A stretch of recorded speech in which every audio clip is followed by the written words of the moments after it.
welcome to UniverSoul Women, and this is Sherryl Lin. And I'm Dr. Julie, and we are gathering to ignite radical cultural change. And today we have a fun story to tell you because Sherryl sent me a picture, and I'm fascinated by this story and this image, and hopefully we can send a link and put that picture somewhere if you're willing to share it. It's kind of intimate. I don't know if you're willing to share it, Sherryl, but let's talk about that. So so this opens us up into a bunch of different topics. But so I was on the phone talking to a dear friend of mine, Mahulili, and I was talking about, some things I was experiencing and in my physical body, and she suggested I do this drawing that the whole purpose of it was to help me to integrate and expand my idea about who I was and my physical body and the boundaries of my physical body, like beyond that. So I got out, well, first I did one just of my head, but then I got a really large piece of paper, and my partner, he drew my outline. And then the next day I got out, it was kids' paints actually, so it wasn't anything fancy, a bunch of Crayola paints. And I started to color my frame in. And the point in the beginning was to kind of merge things and meld the colors and just have it be very flowing. And that even though there was an outline of my body, that I would find a way to go beyond my body. So it was very cathartic. It was, I got totally lost in the paints and the colors and the swirls and just the motion of it. More than trying to create art, it was really an experience. And it was cool in itself, the exercise, I let it dry, but then I put it up on the wall because I didn't know what else to do with it. It was, I'm 5'7". It was not a small piece to put somewhere. And I looked at it and I immediately felt like, oh my God, that's a lot of energy.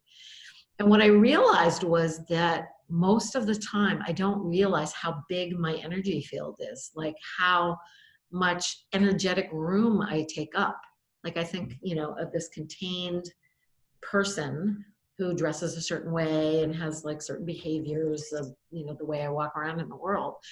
But the essence of me, the multidimensional part of me, felt really disconnected from it. And every time I would walk in the room, because it's still up, and every time I would walk into my home office and see this thing there, I'd be kind of like, wow. I would get overwhelmed by myself, which is an interesting thing to think about, right? Overwhelmed by myself. So I've done a few things to kind of work with it, danced in front of it, kind of doing a dance with it, and just trying to bring that feeling of self into me so that I can be more fully embodied, I guess is the main thing. But I'm still working with it. And the thing that when you and I were talking, Julie, about, why this might be a good thing to share with our viewers is, as women especially, I think we can be so disconnected from ourselves in so many different ways. I know over the years I've been a yo-yo dieter, and there have been times where I had such body dysmorphia that I really didn't know how big I was or how small I was. I couldn't catch up with how my physical body was.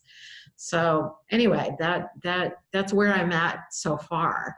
So I'm wondering if you've had experiences like that where you've recognized that you're disconnected or somehow not connected to the fullness of you.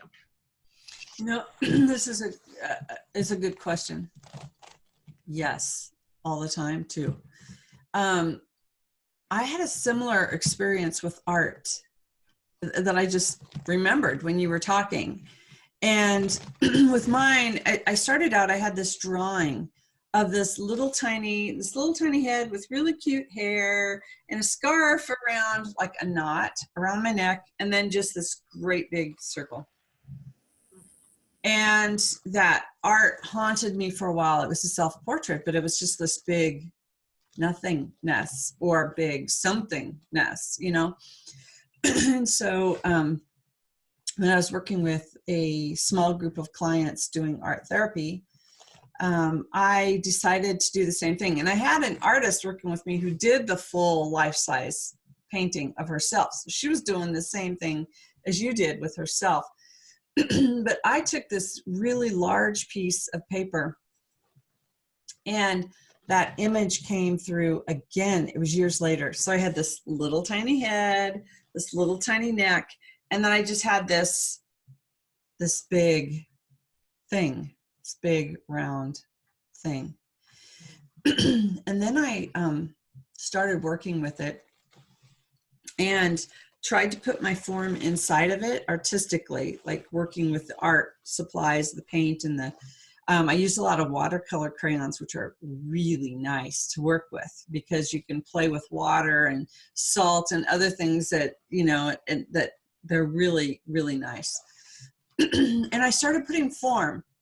I started putting form inside, and it was like the roundness became angel wings and the form started to come. But here's the fun story about this is that I usually am onto something when I struggle with the art. So I had that at work. I had it with my group of women that we were working with. I was struggling. And I was like just frustrated with it. I literally took that home. You're going to love this.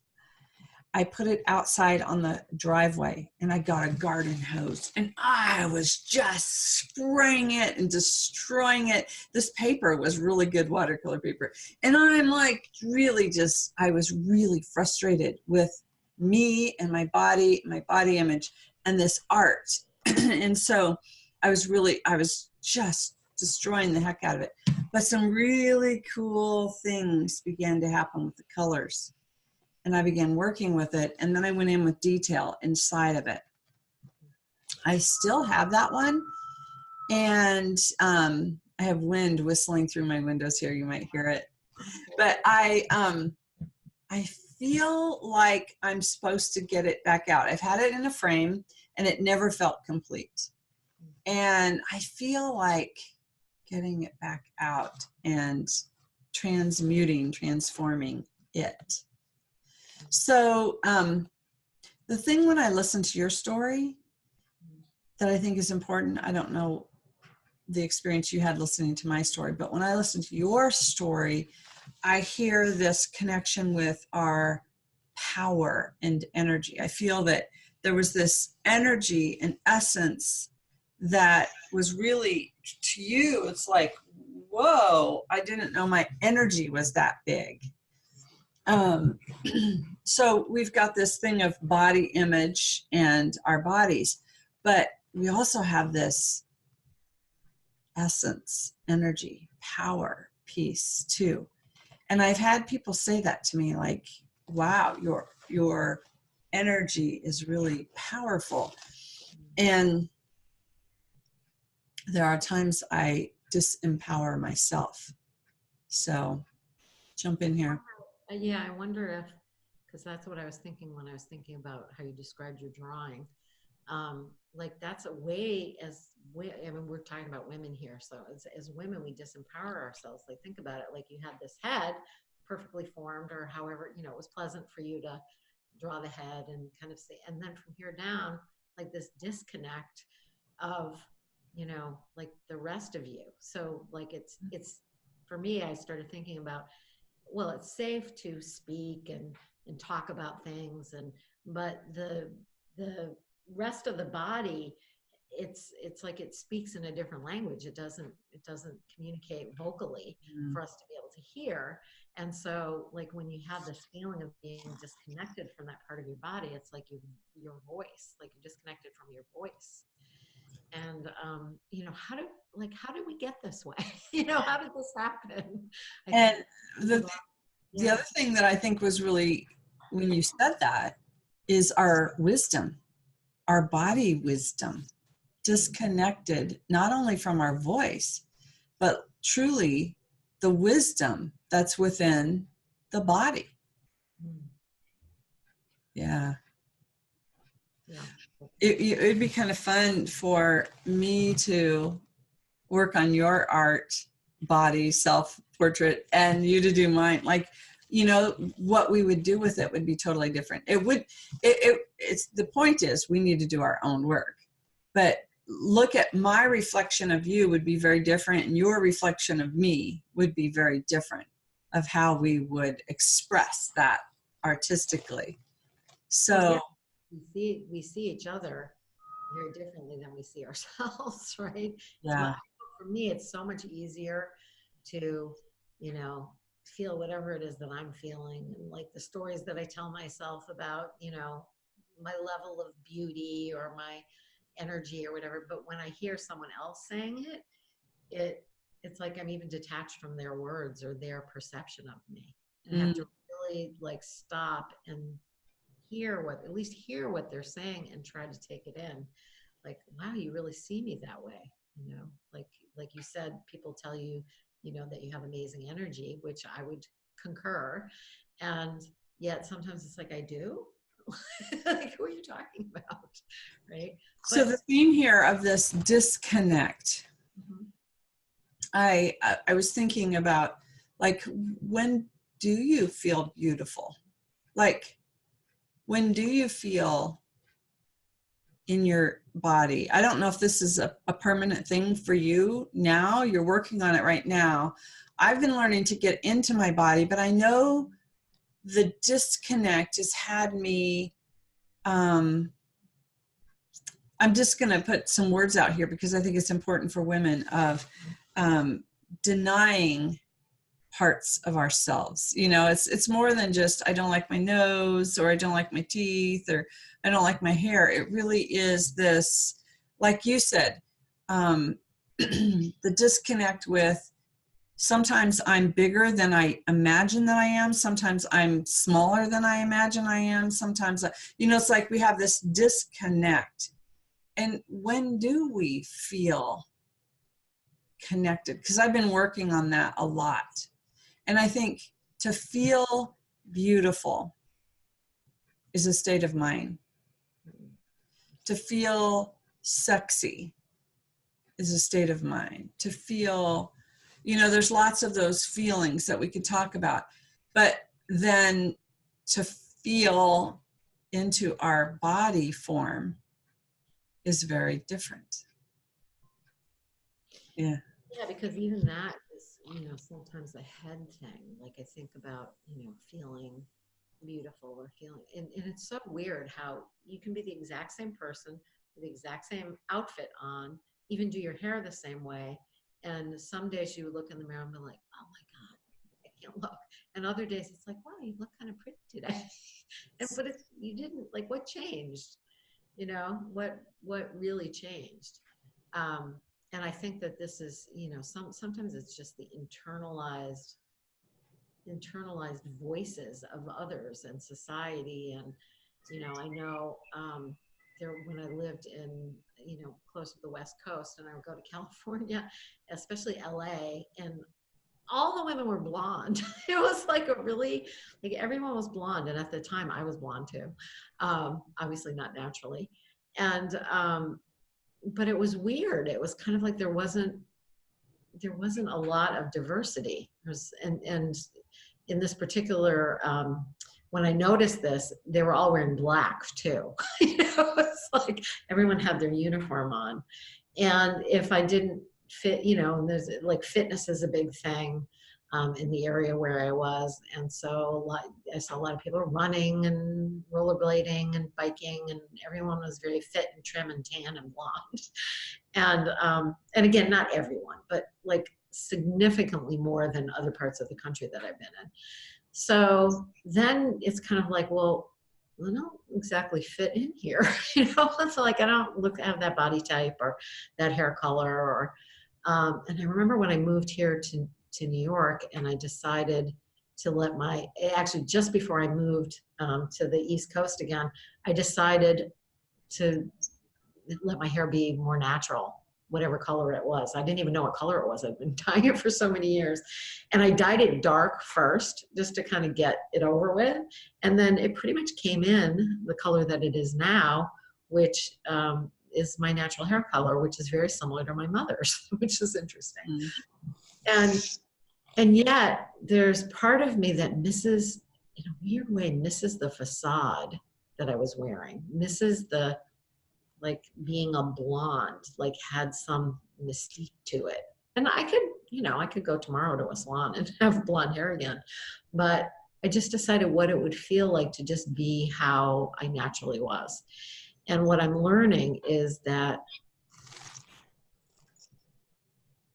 I'm seeing how I've been influenced by other people and the media about what beautiful is, and that was one of the reasons why I stayed blonde for so long, is because I had this idea that, blonde was sexier or blonde was prettier or whatever, and now I'm questioning all of those things. Yeah. Well, the important piece of that conversation that ties into even the disconnect with our bodies is that the media created the image of the ideal body for women. The media has created, way back in when I have one of those, what's the name of the statue of that real voluptuous woman? And, back in centuries ago, a large woman was beautiful. Oh, I can't remember the name of the statue. Is it the ancient one, like the Venus of Willendorf? Yeah. Yeah. Yeah. That statue is amazing. I also have this little skinny scrawny that looks like an eating disorder. This little tiny, and she's like, ooh, it's just like this. And I have those too at home. But imagine who created the ideal body size, body image. And how it's changed. It changes. It has changed, but our modern history where we're living now, a couple weeks ago there was, and I don't get it. Maybe you can help me with this, but there was a Victoria's Secret modeling show, runway show, Victoria's Secret. And it was just all these, it wasn't just the lingerie, there was outfits with the wings. I don't understand. Do you know the purpose of the Victoria's Secret runway show? But look at those bodies. Tall and extremely slender. Every model was tall and extremely slender. Yeah. I used to have a plus size boutique, and part of it was a size acceptance resource center.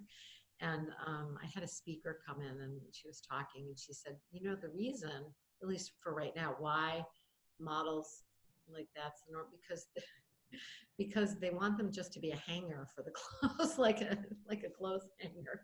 And so less person, more clothes, shows the clothes off better. And I'm like, I don't know if that's actually accurate, but I think because there's been plenty of times where there's been models that, the style is more voluptuous or muscular, like we went through the buff, workout body, and then emaciated was a fad for a while, and then curvy, and then large bust and small bust. And it's like, the flapper body, it's been the thing about, and I remember realizing this when I had a son, and then right afterwards, my daughter was born, a year and a half later.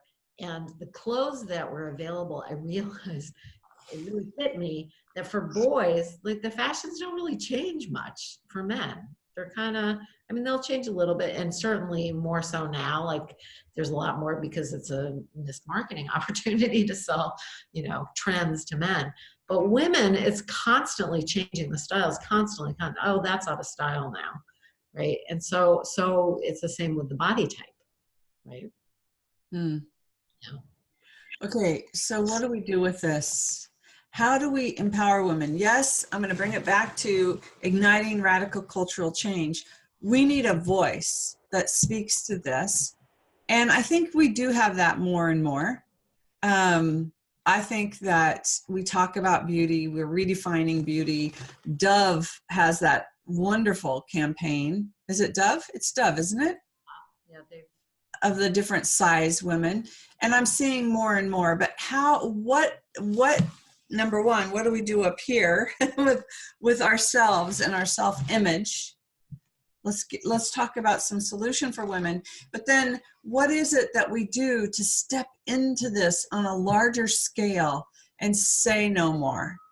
It's like, this is taking way too much time and energy and resources of ourselves. Like, we're wasting our time on this when we could be saving the planet or helping starving children or whatever. Yeah, it's first world problems. It's not really something that someone who doesn't have enough to eat really thinks about, being disconnected from their body. They're just hungry, right? So I think that's part of it. But, a big, and we keep coming back to what we teach our daughters and what we teach our sons and how we teach the future generations. And I ran across this thing that came across my Facebook feed, and it was this picture, and it had, remember Strawberry Shortcake, that doll, Strawberry Shortcake? And Strawberry Shortcake as the one, I think it was the 80s was Strawberry Short, or the 70s was Strawberry Shortcake doll. And then the doll of today was this very sexy, big eyelashes and, very short shorts. And that was the doll of today. And that's not that many, that's just like a generation or two that it's shifted like that we are actually showing images to young girls of an adult body, as like Barbie's been around for, since we were kids. But, things have changed when you look at all the cutesy things that were available back then that were more, like a fantasy world of a strawberry shortcake, a little. And now it's like, some of the stuff, they look like hookers, Not that there's anything wrong with that. It's just that those are the images that girls are being bombarded with. And so they're like, why can't I wear, a top up to school, or shorts that show my butt? So I think that's a big part of it.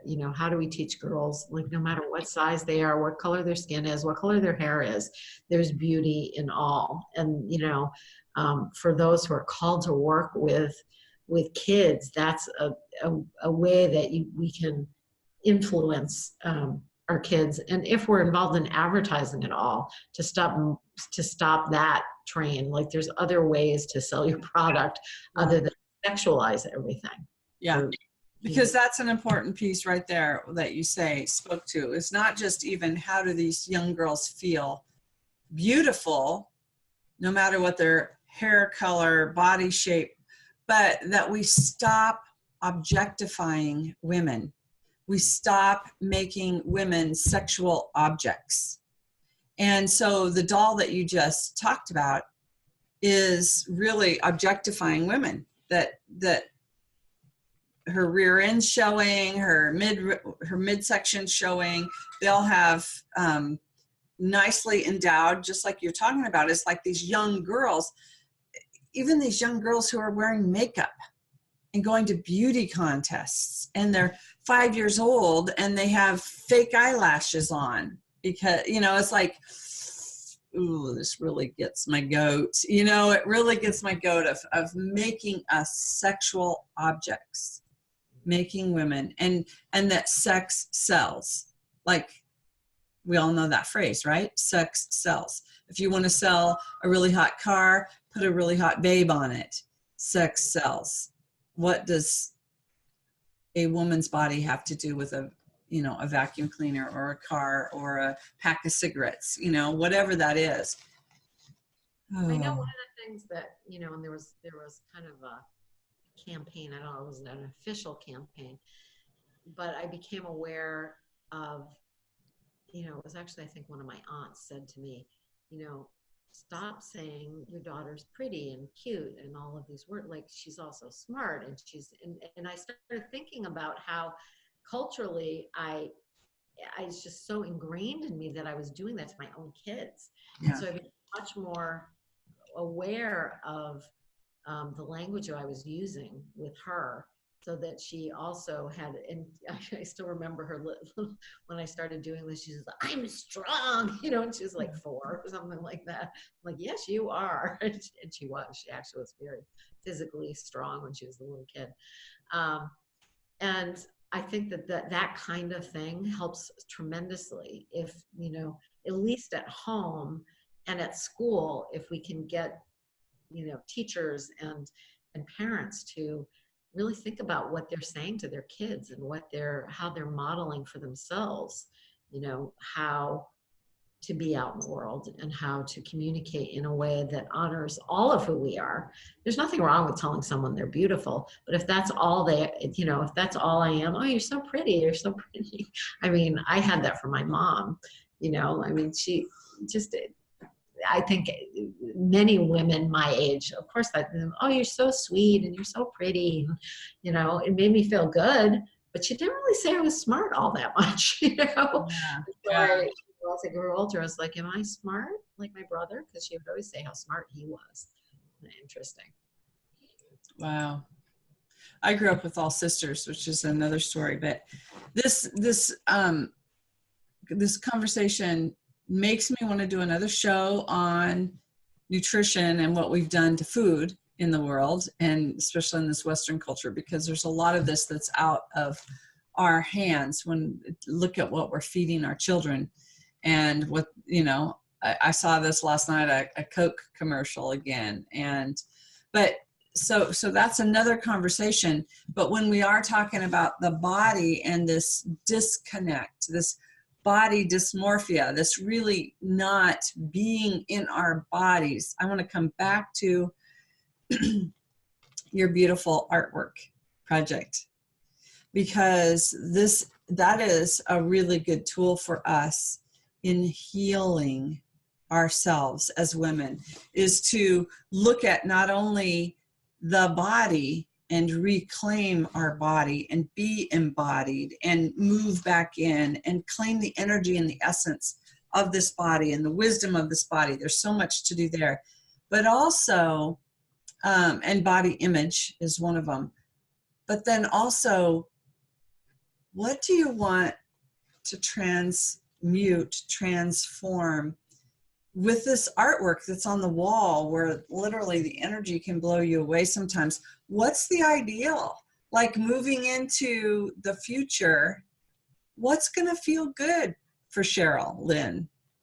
What's your ultimate goal now that you know that there's this disconnect, and how do we really embody our feminine power at this time? We only have a few minutes left, but let's bring that back. I know for me, when I think about it, it's like, I want to be able to walk around in this physical body, connected. I mean, it sounds simple, but connected to all of who I am, so that when I am confronted with like other people's energy, or I'm very much like in myself, and I'm fine. Like, I don't have to be any different than how I am. I don't have to eat any different. I don't have to exercise any different. I don't have to, dress any differently. And I think that is like the freedom that is on the other side of the bondage of having all of these expectations and all of these ingrained societal ways that what we've considered normal. It's so deep in our psyche that we don't realize that these things have bound us up in a certain way. Yeah. And that freedom is what I can feel that I'm moving towards that. That's why it was called to do that exercise. And I really thank my friend Mahulili for sharing that with me, because I can see that is just a way to bring it into action. Yeah. So what about you? How would you, based on our two stories and your your description of your artwork, how would you like to see yourself going forward with this? Well, the one thing that really moved me about our conversation today was that literally the idea of this freedom that you talk about is like, I have full body goosebumps now. Like, I don't really buy into conspiracy theories, but I want to just acknowledge what I've done to myself and what our culture's done to disempower women. Like, literally. And there's nothing wrong with our sexual power and that sensual, sexy, energetic thing that we were talking about with the dolls. But we're talking about healthy development for children to develop into healthy esteem, healthy body image. So what moved me today in this conversation is how much time I have wasted. Much time, energy, resources I have wasted not feeling okay in my body. That literally, that mindset then consumes me and stops me from being free to go create, to go be social, to go do a project, to go whatever that would be that's mine to do in the world. I have really, I think there's a grief there. I was feeling this grief, like all the years, all the time of not feeling okay in my body or feeling disconnected from that, which is, I have a superpower story. Should we close on my superpower story? That's good. Do you want to hear it? I literally had this energy session with my dear friend Teresa, who's an amazing energy practitioner. And I don't know if I told you the story before, but I had this cloak of shame. I went in and I was just feeling that. And she was like, it feels like this cloak. I'm like, yes, it's this cloak of shame, which was about sexual harassment with the Me Too stuff that got stirred back up again. And so I'm laying there and she's working on my energy field and just clearing and working and coming in. And I'm laying on the table and all of a sudden I just felt like I had this cloak of light, a light superhero cape, like this cloak of light, like the heavy shame was gone, the thickness of it was gone, just that heavy. And all of a sudden I had this superhero cape and I'm like, Teresa, I just had this superhero cape, like made of light, all this light. And she's like, oh, that's cool. So I'm laying there and she's still working. She's not done yet. And she's working in my field. And I'm laying there with my superhero cape and she's working. And all of a sudden, this band of light goes around my waist. And it's like the waistband, that big belt, but the body armor of like Wonder Woman. All of a sudden I have this body armor made of light. And I'm like, oh, Teresa. And I tell her, Teresa, oh my gosh, you're not gonna believe this. And she's like chuckling. She was like feeling this happening. And so we're laying there. I'm laying there. She continues to work. And all of a sudden, Sherryl, from my big toe, all of a sudden this light starts wrapping around my foot, going to the bottom of my foot, coming up, and then wrapping around my calves up to my knees. And all of a sudden I have my superhero boots made of light. It was amazing. And it felt so good. And just when I thought about it in this moment again, it's like, yes, we all can have that feeling. We can all embody that. And it reminds me of your roots on your image, that you were feeling like your legs weren't there and you needed to be rooted.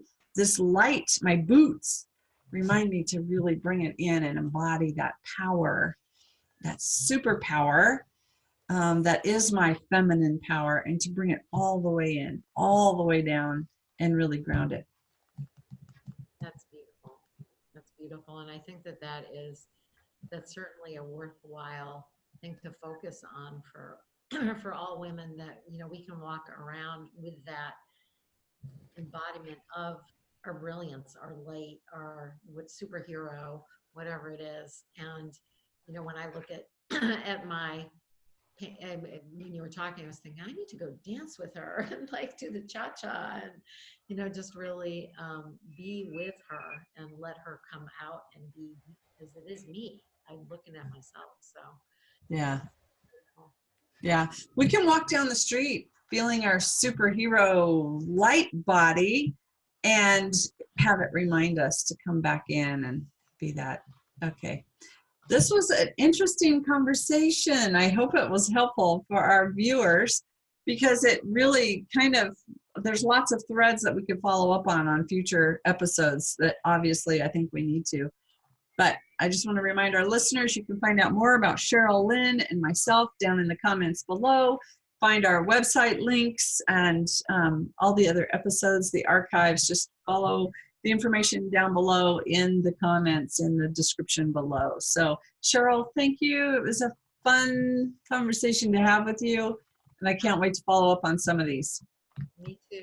Love you all. Mwah. Yes. Bye for now.